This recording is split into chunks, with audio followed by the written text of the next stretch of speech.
Walan tarda ankal yahudu walan nasara hatta tattabi'a millatahum. Kaum Yahudi ini, kaum Nasrani itu tidak akan pernah senang kepada kita. Tidak akan pernah berhenti melancarkan misinya, bahkan penjajahannya kepada kaum muslimin, hatta tattabi'a millatahum, hingga kita betul-betul ikut dengan millah mereka, masuk ke dalam pemahaman mereka. Inilah keinginan mereka. Dan memang kalau kita perhatikan di dalam sejarah, salah satu kaum yang sangat kejam terhadap orang lain, salah satu di antaranya ialah kaum Yahudi. Dari dulu kita perhatikan seperti itu. Dan tidak ada yang bisa berdampingan hidup dengan si Yahudi. Bahkan sampai akhir zaman akan tetap seperti itu. Sampai di dalam satu hadis diceritakan oleh Nabi SAW, sampai turunnya Imam Mahdi, sampai datangnya Nabi Isa alaihissalam. Nanti batu, pohon, semua yang ada di muka bumi ini ikut berbicara, menyampaikan, memberitakan bahwa di balikku ada Yahudi, di belakangku ada Yahudi bersembunyi. Kenapa demikian? Karena memang seperti itulah keadaannya. Jamaah rahimakumullah, secara akidah, kenapa kita harus membela saudara-saudara kita di Palestina yang sedang terjajah, yang sedang ditindas, yang sedang dizalimi? Bahkan bukan hanya tentara-tentaranya, orang-orang dewasa saja, termasuk perempuan dan anak-anak. Tentu alasan pertama jelas pri kemanusiaan. Tidak ada manusia yang dibolehkan di muka bumi ini menindas, menjajah orang lain. Secara akidah seperti itu. Sejarah kedaulatan bernegara, negara kita punya undang-undang, bahkan di dalam pembukaan undang-undang dasar kita dijelaskan. Salah satu di antaranya bahwa penjajahan itu tidak sesuai dengan pri kemanusiaan dan keadilan. Maka bangsa Indonesia sepakat menuangkan penjajahan itu harus dihilangkan di muka bumi. Termasuk di negeri Palestina yang sudah cukup lama. Kalau kita lihat sejarah semenjak tahun 48, ada yang mengatakan 46, 1946 sudah dijajah. Walaupun dulu dikuasai oleh kaum muslimin, pernah dikuasai oleh di zaman Khalifah Umar ibn al-Khattab, Salahuddin al-Ayyubi dan sebagainya. Tapi hari ini kenyataannya seperti itu. Jamaah rahimakumullah. Makanya bangsa Indonesia tegas sekali dalam pembukaan undang-undang dasar, penjajahan itu sangat tidak sesuai dengan pri kemanusiaan dan pri keadilan. Makanya penjajahan itu harus ditumpas di muka bumi. Jamaah rahimakumullah.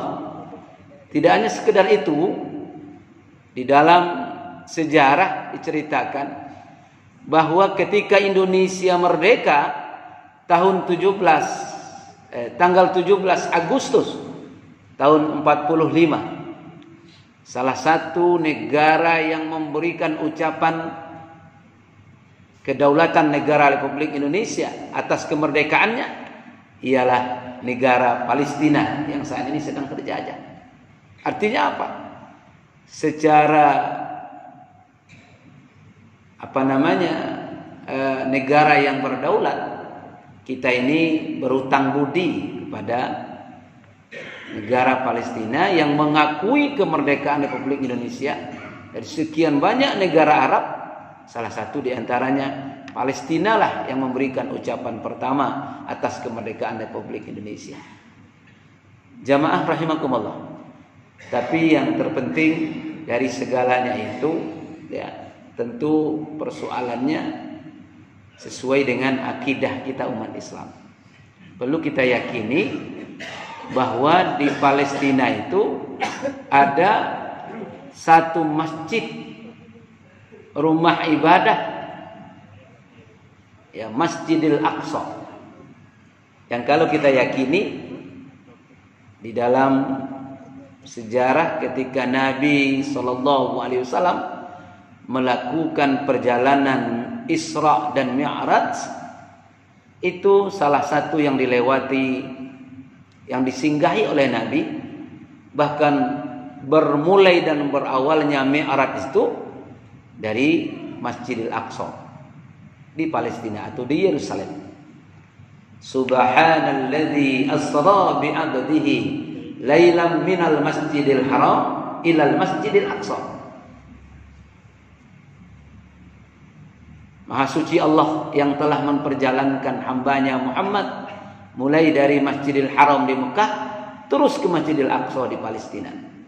Jadi ini merupakan sejarah dan tonggak peradaban Islam yang pernah dilakukan oleh Nabi kita Muhammad sallallahu alaihi wasallam.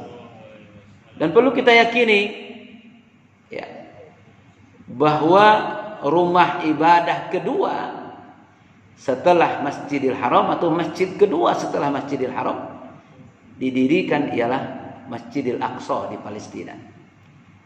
Sehingga ada hadis kata Nabi sallallahu alaihi wasallam, ya, berziarahlah kalian kepada 3 masjid yang utama.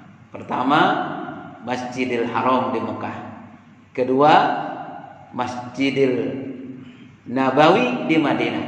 Yang ketiga, Masjidil Aqsa di Palestina atau di Yerusalem.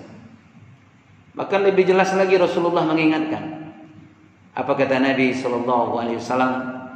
Salat di Masjidil Haram di Mekah, nilai kebaikannya, keutamaannya 1 berbanding 100.000. Salat di Masjid Nabawi, masjidku di Madinah, 1 berbanding 1000. Salat di masjidku, Masjidil Aqsa di Yerusalem di Palestina, 1 berbanding 500. Ini dijelaskan oleh Nabi sallallahu alaihi wasallam yang perlu kita yakini. Kemudian yang kedua, Masjidil Aqsa adalah kiblat pertama umat Islam sebelum dipindahkan ke Masjidil Haram di kota Mekah, sebagaimana dinukil dalam surat Al-Baqarah bahwa kiblat pertama adalah Masjidil Aqsa. Ini yang perlu kita yakini. Makanya umat Islam secara akidah memuliakan, menghormati dan ikut membela keagungan, kebesaran Masjidil Aqsa yang ada di Yerusalem, yang saat ini sedang diduduki oleh Zionis Yahudi Israel. Na'udzubillah. Jamaah rahimakumullah. Kemudian, ya, tidak hanya sekedar itu. Kalau kita perhatikan, barangkali ada di antara jamaah kita yang sering paling suka ziarah, paling suka rihlah, berkunjung ke beberapa negara, melihat bahwa di kawasan Palestina, di kawasan Masjidil Aqsa itu banyak sekali para nabi-nabi terdahulu bermakam dan ikut berjuang di sana. Misalnya nabi-nabi yang terdahulu, Nabi Daud, ya, Nabi Isa alaihissalam, Nabi Musa, dan yang lain-lainnya, banyak yang ikut berjuang. Jadi Masjidil Aqsa itu adalah masjidnya para nabi. Dan kita masih ingat ketika Rasulullah sallallahu alaihi wasallam melakukan perjalanan Isra Mi'raj, itu Nabi singgah di Masjidil Aqsa, kemudian salat 2 rakaat, dan sudah ditunggu oleh para nabi-nabi terdahulu, Nabi Adam, Nabi Nuh, Nabi Idris, Nabi Musa ikut menunggu di Masjidil Aqsa kedatangan baginda Nabi kita Muhammad sallallahu alaihi wasallam. Bahkan dalam satu riwayat diceritakan yang mereka ikut sholat bersama Nabi sallallahu alaihi wasallam, dan yang didaulat mengimami memimpin sholatnya ketika itu adalah baginda Nabi sallallahu alaihi wasallam. Tapi kan memang ketika itu nabi-nabi itu sudah wafat. Kok masih bisa? Biiznillah, dengan izin Allah, tidak ada yang tidak bisa. Bahkan mereka juga ikut mendoakan Nabi sallallahu alaihi wasallam dalam perjalanan Mi'rajnya naik ke langit. Bahkan dalam satu riwayat ditunggu oleh para malaikat di langit. Nabi Adam alaihissalam menunggu di langit, ya, yang pertama. Terus naik ke langit yang berikutnya, bertemu dengan Nabi Idris alaihissalam, dan seterusnya sampai bertemu dengan Nabi Ibrahim alaihissalam. Di mana berpijaknya? Mulai dari Masjidil Aqsa. Bahkan ada kisah menarik yang kalau kita perhatikan. Pertama, ada sebuah batu, sebuah tiang itu masih ada sampai hari ini, yang dipergunakan untuk mengikatkan onta-onta para nabi dan rasul terdahulu, termasuk mengikatkan onta baginda Nabi Muhammad sallallahu alaihi wasallam. Bahkan ada juga yang mengatakan ada satu batu di dalam Masjidil Aqsa, itu ada satu batu yang sekarang batu itu diikat. Kenapa? Batu itu mau naik turun, karena di atas batu itulah dulu Nabi mulai naik untuk Mi'raj ke langit, dan batu itu ingin ikut dengan Rasulullah sallallahu alaihi wasallam. Itulah sebuah Masjidil Aqsa yang penuh dengan historis, yang penuh dengan sejarah. Umat Islam tentu harus ikut memuliakan, menghormati dan mengagungkannya. Jamaah rahimakumullah. Terlepas dari itu semua, ya, yang jelas yang ada di Palestina adalah saudara-saudara kita. Makanya tadi setiap kali kita doa qunut selalu dibaca doa itu. Ya. Allahumma ansur, ya, ikhwaninal mujahidina fi Palestina. Ya Allah, tolonglah saudara-saudara kami, ya, para pejuang-pejuang, para mujahid-mujahid yang sedang berjihad di Palestina. Selalu kita doakan. Tentu mungkin timbul pertanyaan, kalau begitu apa yang harus kita lakukan hari ini? Kita yang jauh-jauh tinggal di Batam, tinggal di Indonesia, apa yang bisa kita lakukan untuk saudara-saudara kita yang ada di bumi Palestina, yang ada di Gaza, yang saat ini sedang menanggung kezaliman, penindasan. Bahkan kita lihat berita terakhir, sudah puluhan ribu yang meninggal, bahkan ratusan ribu yang terluka dan masuk rumah sakit. Na'udzubillah. Inilah penderitaan saudara-saudara kita. Dan kita tentu sangat merasakan kepiluan dalam hati, kesedihan yang luar biasa, sebagaimana dulu pernah dirasakan oleh baginda Nabi sallallahu alaihi wasallam, sehingga pernah beliau berbulan-bulan beliau kunut nazilah. Kenapa? Karena ada 70 mujahid, bahkan semuanya penghafal Quran, dibantai oleh orang-orang kafir. Padahal sebenarnya dulu, ya, kalau kita baca sejarah, ketika di zaman Khalifah Umar Ibn Khattab, ya, menerima kunci ketika menjadi kekuasaan Khalifah Umar ketika itu, Masjidil Aqsa dan kawasannya, sehingga ketika itu Umar mengambil kunci dan menerima kunci. Umar senantiasa memberikan kebebasan. Silakan kaum Yahudi, kaum Nasrani, silakan beribadah dan hidup berdampingan, tidak persoalan. Tapi berbeda kejadiannya dengan hari ini. Kalau Islam punya adab-adab yang sangat luar biasa. Tapi hari ini coba kita lihat bagaimana Zionis itu kejamnya terhadap saudara-saudara kita. Bahkan anak-anak. Anak-anak pun banyak yang terbunuh. Na'udzubillah, tsumma na'udzubillah. Jamaah rahimakumullah. Jadi yang harus kita lakukan pertama, sebagaimana yang tadi sudah dipimpin oleh Pak Imam sholat subuh, kita mendoakan mereka, saudara-saudara kita ini, mudah-mudahan mereka ditolong oleh Allah Subhanahu wa taala. Sebagaimana Allah menolong perjuangan dulu sebelum lahirnya Nabi, seperti yang diperlihatkan tentara fil, tentara bergajah. Mereka hancur. Mereka bagaikan hangus, bagaikan daun kayu dimakan ulat. Itu kan cerita surat Al-Fil. Alam tara kaifa fa'ala rabbuka bi ashabil fil.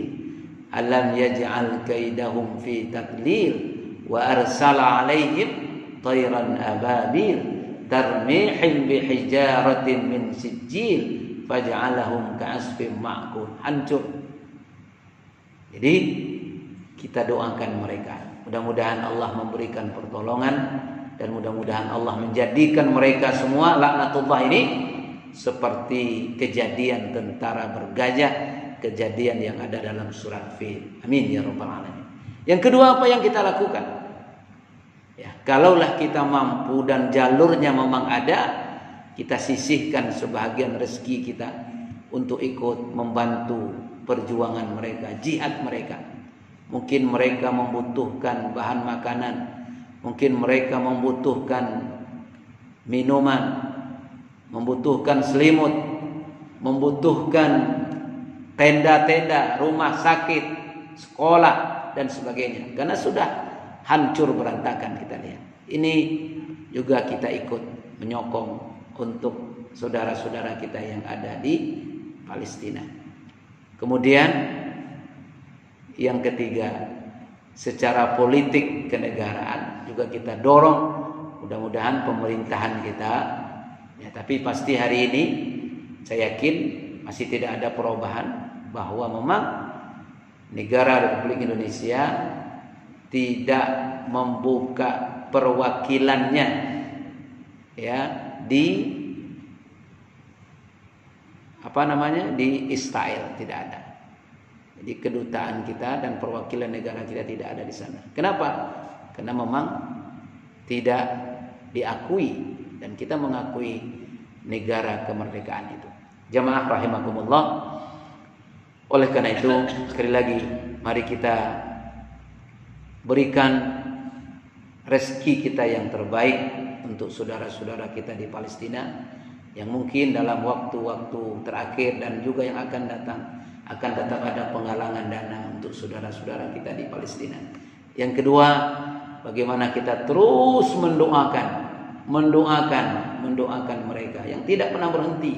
Dalam tahajud kita di tengah malam, dalam sholat kita doakan saudara-saudara kita. Allahumma ansur, ya Allah, tolonglah saudara-saudara kami yang sedang terjajah, yang sedang tertindas, yang sedang terzolimi di Palestina, ya Allah, di jalur Gaza, ya Allah. Tolong saudara-saudara kami, ya Allah, terutama anak-anak, para wanita, orang tua dan rakyat sipil, masyarakat sipil. Ya, yang ketiga juga kita dorong melalui pemerintahan kita agar mereka juga ikut ya menyuarakan bagaimana untuk menghentikan apa yang dilakukan oleh Zionis ini kepada masyarakat Palestina. Jamaah rahimakumullah, inilah sedikit mungkin barangkali sebagai kembali mengingatkan keimanan kita, akidah kita. Karena memang kita di dalam Al-Quran diingatkan oleh Allah, innamal mu'minuna ikhwah, bahwa orang-orang mukmin itu bersaudara. Kalau saudara kita disakiti, tentu kita merasa juga disakiti. Kalau saudara kita dizolimi, juga kita ikut sedih dan ikut marah karena saudara kita dizolimi. Apabila saudara kita dibunuh, kita juga sangat prihatin dan ikut merasakan penderitaan yang mereka rasakan. Mudah-mudahan Allah Subhanahu wa taala segera menghentikan Zionis laknatullah ini untuk berlaku biadab kepada saudara-saudara kita di Gaza dan di Palestina secara umum. Dan kita juga berdoa mudah-mudahan Allah memberikan pertolongannya.